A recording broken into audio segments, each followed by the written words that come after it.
আসসালামু আলাইকুম, welcome back to another blog. প্রবাসীদের এনআইডি করার ক্ষেত্রে 6টি নির্দেশনা প্রদান করা হয়েছে। এ নিয়ে বিস্তারিত আলোচনা করব আজকের এই ভিডিওতে। আপনারা ভিডিওর প্রথম থেকে শেষ পর্যন্ত দেখবেন, আশা করি অনেক তথ্য পাবেন। প্রবাসীদের জাতীয় পরিচয়পত্র বা এনআইডি সেবা দিতে মাঠ পর্যায়ের কর্মকর্তাদের 6টি নির্দেশনা প্রদান করেছে নির্বাচন কমিশনের অধীন জাতীয় পরিচয় নিবন্ধন অনুবিভাগ এনআইডি। নির্বাচন কমিশনের জারি করা এক পরিপত্রে জানানো হয়েছে, এখন থেকে বাংলাদেশি বংশোদ্ভূত বিদেশি কোনো নাগরিকের দেশে এনআইডি করতে আর দ্বৈত নাগরিকত্ব সনদ লাগবে না।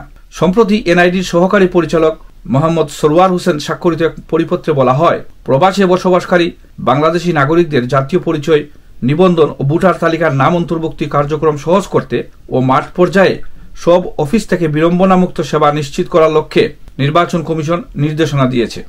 নির্দেশনাগুলো হচ্ছে, প্রথমে the citizenship act 1951, the Bangladesh citizenship order 1972 বিধান অনুসারে যে সকল ব্যক্তি বাংলাদেশের নাগরিক তাদের জাতীয় পরিচয় নিবন্ধন ও ভোটার তালিকার নাম অন্তর্ভুক্তির ক্ষেত্রে দ্বৈত নাগরিকত্ব সনদ দাখিলের প্রয়োজন নেই।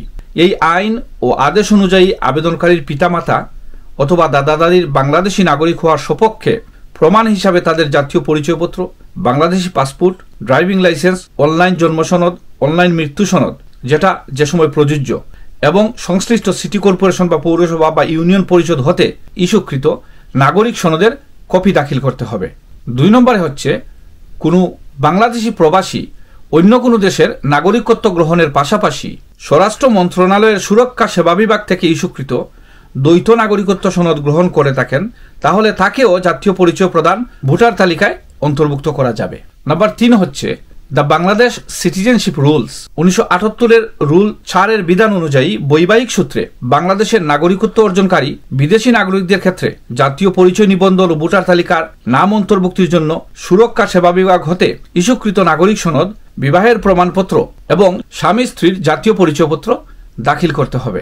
নাম্বার 4, বাংলাদেশের কোনো নাগরিক যদি অন্য কোনো দেশের নাগরিকত্ব গ্রহণ করার শর্তে বাংলাদেশের নাগরিকত্ব পরিত্যাগ করেন, উক্ত বিষয়টি উপযুক্ত সাক্ষ্য প্রমাণ সাপেক্ষে নির্বাচন কমিশন ওই ব্যক্তির জাতীয় পরিচয়পত্র বাতিল করে ভোটার তালিকা হতে তার নাম কর্তন করার জন্য নির্দেশনা দিতে পারবে। নাম্বার 5 হচ্ছে, প্রবাসী বাংলাদেশিদের দাখিলকৃত জাতীয় পরিচয় নিবন্ধন ও ভোটার তালিকায় নাম অন্তর্ভুক্তির আবেদনসমূহ প্রাপ্তির পর বায়োমেট্রিক তথ্য গ্রহণ সহ 7 কার্যদিবসের মধ্যে নিষ্পত্তি এবং 2 কার্যদিবসের মধ্যে ডাটা আপলোড নিশ্চিত করতে হবে। নাম্বার 6 হচ্ছে, প্রবাসে বসবাসকারী বাংলাদেশি নাগরিকদের জাতীয় পরিচয় নিবন্ধন ও ভোটার তালিকায় নাম অন্তর্ভুক্তির ক্ষেত্রে বাংলাদেশের সংবিধান, নাগরিকত্ব আইন, ভোটার তালিকা আইন, জাতীয় পরিচয় নিবন্ধন আইন এবং এ সংক্রান্ত সব বিধিবিধান যথাযথভাবে প্রতিপালন করতে হবে।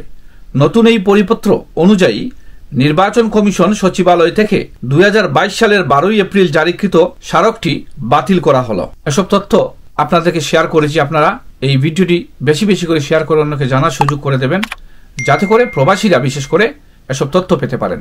আজ এ পর্যন্তই, ধন্যবাদ।